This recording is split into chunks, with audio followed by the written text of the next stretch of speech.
Hello everyone and welcome to Hephaestus Challenge week number 1. It's a new league for Guns of Icarus. Competitive play, of course. I am Imagine 42 if you want to put that at the end, not really necessary. And of course today with me, my co-caster will be Mr. Sir Morty himself. How you doing, Morty? Good evening, ladies and gentlemen. I'm fine now, Imagine. How are you, sir? Oh, doing great. I'm excited to get this started. I was a little on the trepid side, a few weeks ago, but as it's been coming up, I've grown more and more excited. Of course, we are going to have some great matches for you today. There will be 3 matches on this stream. This is Anvil division on this stream. Of course, you can always find another set of matches that will be going on the other stream at the Rob and Dan show. You can also watch the dual link of both of our streams at the same time. That is on robanddan.com/live. I believe I still have that. Yep, so there you go. You can also watch our dual stream going on there. You'll have to, of course, choose whose audio you want, otherwise it might get a little bit confusing. But today on this stream, we are going to start it off with Cake versus the Art of Warfare, which will be then followed by Zill's Merry Men versus the Holy Roman Army. Lastly, we are going to have the Sky Invading Rhinos versus Sacrilege. And we are already in the lobby for this first one. This is going to be, of course, Cake versus the Art of Warfare. Now, Sir Morty, I know you are a previous Cake member, so I was. Any insights you can share about how your team's going to do, or old team's going to do? Well, I still keep very much in contact with a lot of folks from Cake. They've been practicing quite a lot and trying very hard. Cake always used to struggle a little bit in the competitive scene, especially against the Sky Invading Rhinos and teams like the Ducks as well. But they've been practicing quite a lot. We see today we have the VSS James T. Jerk, a little in-joke, as part of the Cake clan, flying his slightly experimental Pyramidion, trying to keep with the Cake philosophy of using as many fire-based weapons as he possibly can. So he's got #1 slot primary armament as a flamethrower, and second slot is a Banshee light carronade to try and get some up close and personal action, maybe ram people into the ground. They've also teamed that with slots 3 and 4 on the port side of the Pyramidion hull with long-range Artemis rocket launchers to try and support the Junker captained by Fox. He doesn't go by QFoxP for some reason, even though I find that much better and much more confusing for everyone else. Who's going for the slightly unusual in competitive play, the long-range Lumberjack Goldfish. Normally you see the triple Artemis Junker or something of that ilk to try and get those disables down and just team yourself together. But for some reason it looks like they're going for just the heavy firepower of the Lumberjack. Excuse me. On the starboard side, they have another Banshee Light Carronade. What am I saying carousel for? That's the other one. Come on, Yeah, I've got to nudge this. To act as up-close defense, because if someone gets in close to you, you really want to just have some way to disable them and then get away to Screaming Dark Lumberjack back into the fold. And they've also brought a mortar on the slot 3 on the port side to maybe back up the Pyramidion if they can run circles around a specific target. Very much so. And of course their opponent will be the Art of Warfare. Now, we've seen these guys, they've been around for quite a long time, but you haven't seen them too much in competitive play. So it should be interesting to see how they actually do in an environment like this. Do you really know anything about the Art of Warfare?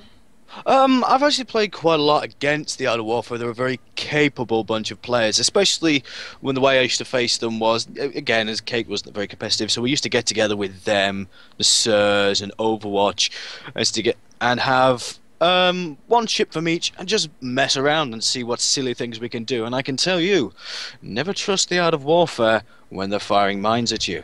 They're good at it. They're good at it. Yeah, mines can be quite devastating, and of course, mines have no allies, so you can also end up blowing either yourself up or your teammates. They are going with a double junker build here. We'll get the loadouts in a little bit once we get into the game itself, but we are gonna get this match started up fairly quickly here. You know, team's gonna be making some last-second adjustments. And we are about to kick things off in this week number 1 of what I believe will be a 7-week-long, maybe even longer as far as the regular season goes, 8 weeks. Yeah, and then we'll of course have playoffs. We'll have actually 2 sets of playoffs. Ooh. So that'll be quite interesting. And this is the first time that such a league-type environment has been brought into competitive play. It's been talked about a lot. It was a long time coming, so it should be quite interesting of how this actually ends up working out. And we're just waiting for these captains to ready on up. They've got about a minute left to discuss what they want to do here. And here we go. Gonna get into the first match almost immediately. And we'll just I need to change these real quick. I believe. Oh, hold on. I have the wrong team numbers, of course, put into slots here.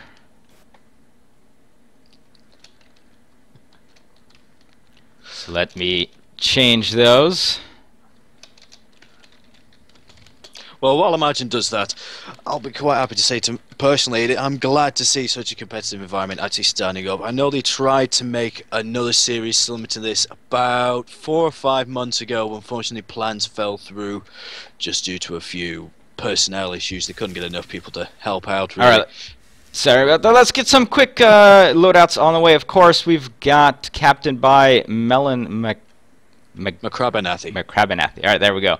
We got the VSS Replace Cake. Jeez, make this easier on us, guys. Of course, it's got that Flamer Carronade up front with double Artemis on the sides. And on the Darwin's Eulogy, we've got Fox, apparently is his name, captaining that Lumberfish. It's got a mortar on one side with a carronade on the other. Indeed, we have the No Grapes Just Lemon flown by Navigation Hunter. He's running a pretty much traditional junker build of an Artemis front, Artemis lower right side, and mix it up slightly with a Hades flat cannon upper right side. And then obviously lower left side, he's got the standard Gatling gun mortar brawling kit that a lot of competitive junkers bring these days. And the story is the same again for the Flokenwagen, flown by Navigator Seth. Now, he's running the same build, obviously reversed to make the best use of firing arcs for those 2 ships. If they can close you in between them, then there's very few chances of you surviving. Very much so. This double junker build has been quite a meta build for a while now. I think it was a Mandarins who actually used this build with extreme effectiveness through a lot of various tournaments, winning pretty much all of them. Of course, they were a very good team to begin with, but that's how it flows. Now, as we've seen, these 2 teams have pretty much taken the outside routes, and they are now continuing to circle each other. And this is one of these things that can happen on this map. You have both teams thinking that the other ones just kind of sit around in their spawn and just hang out and try to play their advantage of being in their general area. But so other times you'll have this happen where the 2 ships go into each other's spawns, realize that neither are there, and then they kind of meet up around the middle, and that's when the real mayhem will start to begin. Yeah, that's a very fair and honest point. It's normally blue spawn that sits where they are, especially with those long-range junkers. Traditionally, when the Mandarins used to play it, they used to run that exact strategy, run as far to the back of their spawn as they can behind the cloud cover, especially if they got blue spawn, and just pick away at you while you're trying to figure out where the heck they might be.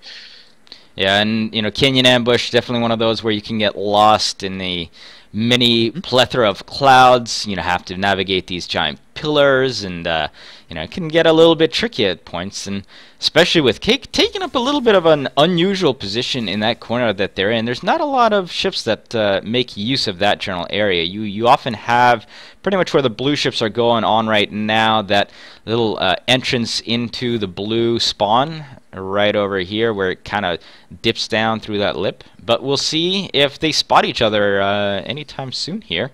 They are getting a little bit closer now. It seems like blue team have also got the same idea. Check every avenue of approach. They're just sat right in the middle of the canyons, just trying to see whether or not they're to the left, to the right, or behind them, where they might have missed them slightly in the clouds. But they are going to press forward back into their spawn to see if they can see anything shortly. Yep. All right. Now Darwin's Eulogy is getting out here, but there's a lot of clouds, of course, in the way. And even with that flare going down, it's in a cloud that's not going to really reveal any sort of position. So once again, we've got blue team now backing up a bit. Now, of course, we do have to remind our viewers that there is a 30-minute time limit on all matches here. But finally get some shots going on as the Flugkampfwagen has been spotted, and Darwin's Eulogy. You know what? I'm going to let you pronounce that. I'm going to call it the wagon. Flugkampfwagen, it basically means. I'm just going to call it the Flug. As the Darwin has shot a couple of lumberjacks at it, so these two teams finally know each other's general position.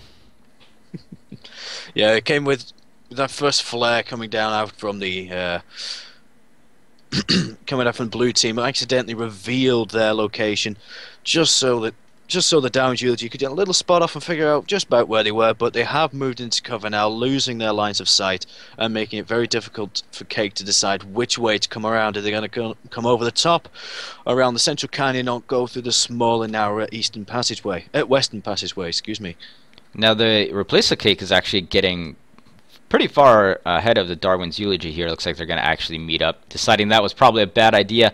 You know, maybe if those junkers had popped up over that little plateau there, they could have started focusing down the Replacer Cake. But thankfully that didn't happen for them, and the blue ships are now, let's see, they're going to try to go through that right side passage, little skinny passage through there, and come up on the right side of the Replacer Cake here, and we'll see if they can take advantage of getting in a little bit closer. Of course, Replacer Cake is going to be very short range with that flamethrower carrying up front. Darwin's Eulogy going to be backing up, you know, sitting way back with that lumberjack. I do know that quite a lot of Cake players have been focusing on using the lumberjack at the moment, and they've especially been putting focus on using greased rounds to make it effective in the mid-range. All right, here we go. Come our some first Artemis shots. fire going on. Darwin's Eulogy is going to have a little bit of a tough time keeping that lumberjack up if they can. If the Art of Warfare can start taking that out with the Artemis, of course, with that heavy front gun being so vulnerable. That is true. That is very true. I think they're trying to hope that maybe they can try and bring Darwin's Eulogy in to be maybe the worm on the hook, see if they will try and take the Pyramidion on first.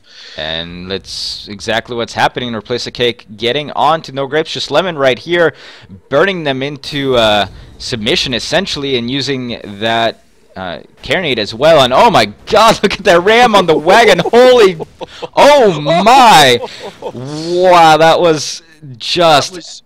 Oh, wow. That was very well played. He took out the balloon and then spun the junker so it was horizontal inside that very narrow gap, and it turned into nothing more than a pretty suspension bridge until it shattered. And now No Grapes, Just Lemon in a very tough position here, getting slammed against a rock. That terrain could do so much damage, and oh, Jesus, this was an absolutely horrific start here for the Art of Warfare, and it could not have gone any better for Cake. No, it couldn't have gone any better for Cake. I think all their plans worked out perfectly there. But what we have to remember now is that Cake are going to be on the back foot now. They need to figure out where they're going to come from again. They need to reposition their ships to see if they can get the best lines of fire. But I think that's not going to be the case anymore now that the Art of Warfare know what their game plan is. I think they might try and focus down that long-range killing power. Yep, now it looks like the Art of Warfare was probably holding its spawn for a second there, trying to get themselves together, but they do spawn a little bit further apart, and No Grapes, Just Lemon is getting converged on by these two cake ships, even though I don't think either of them knows until, yep, there you go, finally spotted. Let's see what the Flood can accomplish here, as the No Grapes is just going to try to get on out of here and not get into this 2v1 situation. I think the idea might have been to try and lure them together, see if they would chase him, but it seems like the Kampfenwagen has appeared just a bit too low and too far away to come to the immediate assistance. Yep, now Flug has also been spotted. Darwin's Eulogy kind of turning towards it, but doesn't really have an avenue to fire on him, so instead the Replace the Cake is now on the No Grapes Just Lemon. Balloon down, and another ram gonna come in. Just a little bit of a love tap there, actually, not too much of a ram, but there's so much fire going on to No Grapes Just Lemon, as the Replace the Cake is now pounding that junker down into the ground further, as the balloon is still out. And this ship, this Pyramidion, has just absolutely been brutalizing these junkers so far, and riding him right into the ground. Will they be able to take him out? Very little hull left, and there he goes. Oh, there it goes. This is just a continuing nightmare for the Art of Warfare. There might have been a glimmer of hope if the other junker had managed to get around just a little bit quicker. Maybe pin down that Pyramidion, but unfortunately it just didn't happen in this case. But we're going to see what they can do now, since they've got favourable arcs on the on the Replace the Cake, and see what we can achieve. Darwin's Eulogy has come on in as well, using that lumberjack knock out more of the balloon. Looks like the flamethrower is just in range. Of course, don't be surprised that the graphic is going longer because of that Lesmach. And Wagon is under a lot of fire here. No Grapes Just Lemon has come in the meantime, though, and there's another ram on the Flug, hurting very much. And I can tell you this much right now, Cake is doing an extremely good job of focus firing. And down goes the Flug, and this just might be one of the most surprising games that I've seen, and might just end extremely quick here. No Grapes Just Lemon is now all by his lonesome in between these two cake ships. Indeed, indeed. Alright, Darwin's Eulogy backing up here, getting out of the range of, or getting out into arming range of the lumberjack there. A lot of those were missing. They continue to miss, actually, and keeping the No Grapes Just Lemon alive for a lot longer than maybe it had any business of being. But now the Replace the Cake is in the back of them. Balloon down on No Grapes, getting smashed down by both of these ships. Replace the Cake. Here he comes with another ram. Will he be able to connect? And yes, he does. There he does. Going and smashing that lemon right into the side, and down he goes. And that is a 5-0 victory there for Cake. And I'm speechless. They seem to have got the fingers out and practiced very hard for that. Actually, that's the best win I've seen Cake make in a very long time. Very well deserved to them. Commiserations to the Art of Warfare. I know they tried very, very hard, but they just didn't seem to get. They just didn't seem to get the luck that they needed. Yeah, I think that was an extremely big surprise for basically everyone involved. I don't think Art of Warfare really expected Cake to be all up on them that quickly. But geez, that was brutal. I think the surprise factor of that Pyramidion was the fact that it has such an unusual loadout. If it had been a Metamidion, you would have lasted a little longer. You could have sniped out the guns a bit better, but because you had damage to the balloons, sinking ships, guns that can't aim very high up apart from maybe machine guns, and the Hades flak cannon, and also certainly the Artemises can't aim up very high, and the consistent fire damage, just putting engineers in for a spin. Absolutely, and of course the lumberjack, bringing the lumberjack there ended up being really a good call as well. With double junker, having a lumberjack to basically slap them down, a very good choice there. I do wonder if that was sort of made a call made on the fly, seeing that it was a double junker there. But it's something that only Cake knows really at this point. Well, from what I've seen of Cake, I have flown a couple of their practice matches with them just as a cannon fodder more than anything. And I used to be able to. I regularly run a squid build with the same setup the Pyramidion had, Carronade Flamer. But I found out that they've figured out exactly how to move that ship to make the best of its weight. That was the only problem with fighting against Cake beforehand is that they never used to really understand the maneuvering of the ship very well. They could get the shots down, they can get the targets right, but they could never link fire together so well and block each other off. But now it seems like that they've really tightened that up, very well. Yeah, and hey, any other teams watching, take notice of this, because if this is how Cake is going to be playing, they're definitely going to be a force to be reckoned with for the for this upcoming season. All right, so here's the deal, guys. That was a really quick game, and we've got about 30 minutes before our next game is scheduled to start. I don't know if anybody expected that match to go that quickly. I didn't. But extremely good job there by Cake Regaler. So if you want to go and check out the other stream, it is, of course, at twitch.tv/RobandDanShow, or you can also go over here and watch the other match going on. We will be back in about 30 minutes, or a little bit beforehand, with the Merry Men versus Holy Roman Army as our match number 2. So until then, this is, of course, Imagine with my co-caster, Sir Morty. Please do come back in just a little bit, and we'll have another great match for you.